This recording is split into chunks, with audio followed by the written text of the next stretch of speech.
नमस्कार दोस्तों, welcome to Nain garage. आज हमारे पास ड्राइवर गाड़ी है, ऑटोमेटिक AMT जो आती है।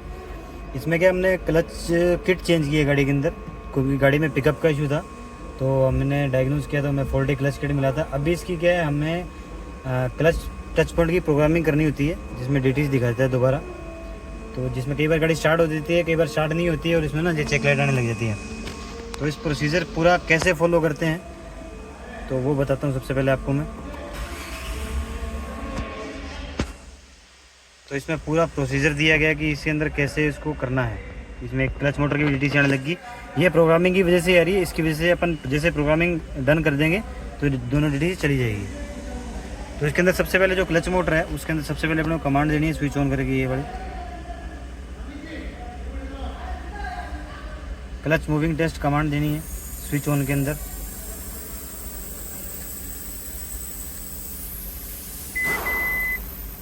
इस कमांड लेने के बाद इसको कम्युनिकेशन लॉस देकर रखना, यानी जब तक कम्युनिकेशन लॉस ना हो जाए और कंप्यूटर सारे स्लीप मोड में ना चले जाए तब इसको ऐसे ही रखना अपने को। तो जैसे अपने स्विच ऑफ कर दिया अभी, ये वेट करते हैं कब तक ये कम्युनिकेशन लॉस होता है। उसके बाद जाके अपना जो काम है वो इंजन वे में रहता है। इंजन वे में क्या प्रोसीजर रहता है वो आपको मैं आगे वीडियो में बताता हूँ। जैसे कंप्यूटर सारे स्लीप मोड में चले गए और इसमें कम्युनिकेशन लॉस का मैसेज आ गया, अभी अपने को इंजन वे में जाना है और वहाँ क्या प्रोसीजर है वो आपको मैं आगे बताता हूँ। उसके अंदर सबसे पहले इंजन वे के अंदर आके हम लोग ये जो क्लच केबल है ये रिमूव करनी है। ये अभी लूज़ नहीं है तो इसको अपना लूज़ करने का भी एक तरीका है। तो लूज़ करने का तरीका बता, तो वैसे ही बेसिकली लूज़ रहती है, तो लूज़ अगर ना हो तो कैसे लूज़ करने वो बताता हूँ आपको। सबसे पहले स्विच इग्निशन ऑन करना है जाके। अभी अपने इग्निशन स्विच ऑन किया है इसका, और अभी मैं दिखाता हूँ इसको लूज़ कैसे करना है। इग्निशन ऑन करने के बाद ये फुली टाइट है, ये इसको नेगेटिव टर्मिनल को उतारना ही और इसको फिर टच करके रखना है।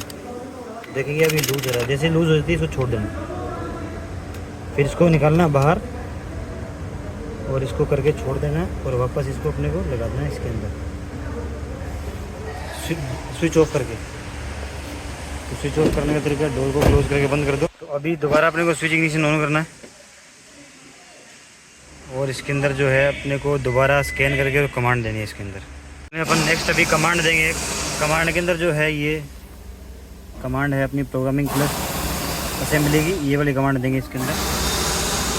इसके लिए अपने को हैंड ब्रेक पुल करके रखना है और गियर लीवर एंड में, तो पेडल और ब्रेक पेडल एक्सीलरेटर पेडल दबा के नहीं रखना है। और इसके बाद फिर अपने को एक बार कम्युनिकेशन लॉस देना है। जैसे मैंने कमांड प्रोग्रेस कर दी है, कमांड फिनिश हो गई, एक बार फिर अपने को इसके अंदर कम्युनिकेशन लॉस देना है। उसके बाद इसको स्टार्ट करके और देखते हैं।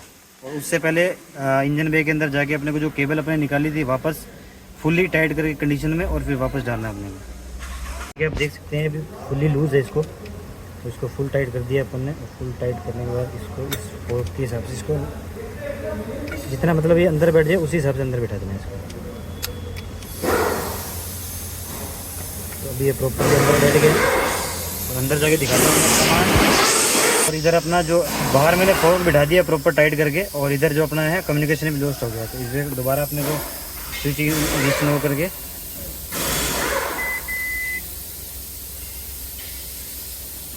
और वापस अपनी गाड़ी करेंगे स्टार्ट है। गाड़ी स्टार्ट हो गई है और अभी अपन इसके अंदर कमांड देंगे प्रोग्रामिंग क्लच टच पॉइंट की। पहले आप देख लीजिए इसके अंदर जो क्लच मोटर की लाइट है वो यहाँ पे प्रॉपरली जा चुकी है अभी।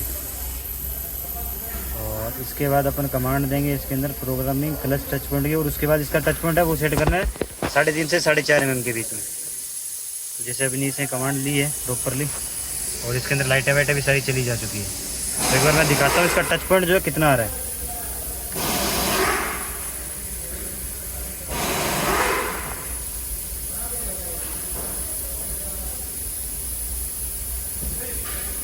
टच पॉइंट यानी कि 4.2 mm के पास आ रहा है, तो मतलब ना टच पॉइंट है तो बिल्कुल एक्यूरेट आ रहा है। टच पॉइंट में कोई दिक्कत नहीं। अब इसके अंदर final gear box programming command दे देंगे और गाड़ी को टेस्ट ड्राइव लेंगे।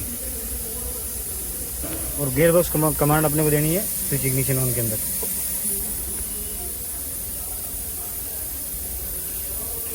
गियर बॉक्स प्रोग्रामिंग की कमांड में जिसमें क्या गियर ग्रेड जो लर्निंग हो जाती है इसकी भी, कौन सा गियर कहाँ पे जाके लगता है अपने, जैसे मैनुअल में यहाँ पे ग्रिड बने होते हैं उसी हिसाब से। तो ये कमांड ले ली इसने प्रॉपरली।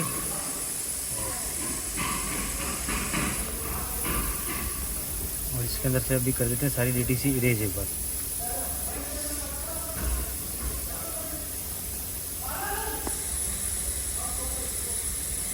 एडजस्ट करने का बेसिक सा प्रोसीजर है रेनो के अंदर, वो जो कि क्लिप टूल की मदद से ही होता है। ऐसे बेसिक मतलब ऐसे होता भी नहीं है ये बिना क्लिप टूल की मदद से। बाहर वाले स्कैनर से तो नामुमकिन है, अगर कोशिश की जाए तो हो सकता है तो हो जाए, बाकी मेरे को लगता नहीं हो पाएगा। अभी अपन इसको स्टार्ट करते हैं और गाड़ी को आगे पीछे ड्राइव करके देखते हैं। तो गाड़ी में चेकलाइट नहीं है और कोई भी फॉल्ट नहीं दिखा रहा है इसके अंदर। अभी मैं इसको सबसे पहले डी में डालूंगा। डी में डालने के बाद देखते हैं।